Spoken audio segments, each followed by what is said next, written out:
Our monetary policy actions are guided by our dual mandate to promote maximum employment and stable prices for the American people. At today's meeting, the committee decided to lower the target range for the federal funds rate by a quarter percentage point to 3.5 to 3.75%. In the near term, risks to inflation are tilted to the upside and risks to employment to the downside, a challenging situation.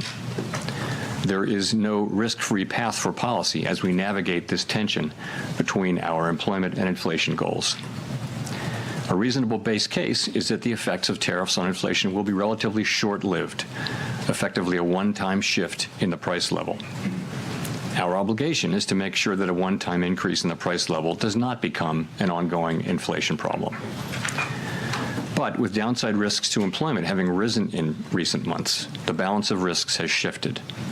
Our framework calls for us to take a balanced approach in promoting both sides of our dual mandate. Accordingly, we judged it appropriate at this meeting to lower our policy rate by a quarter percentage point. With today's decision, we have lowered our policy rate 3/4 of a percentage point over our last 3 meetings. This further normalization of our policy stance should help stabilize the labor market while allowing inflation to resume its downward trend toward 2% once the effects of tariffs have passed through.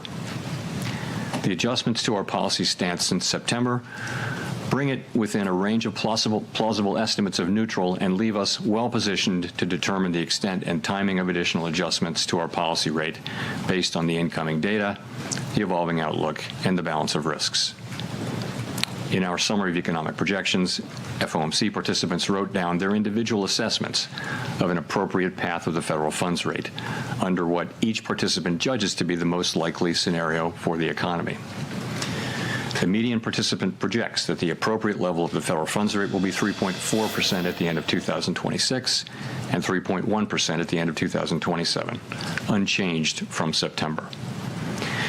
As is always the case, these individual forecasts are subject to uncertainty, and they're not a committee plan or decision. Monetary policy is not on a preset course, and we will make our decisions on a meeting-by-meeting basis.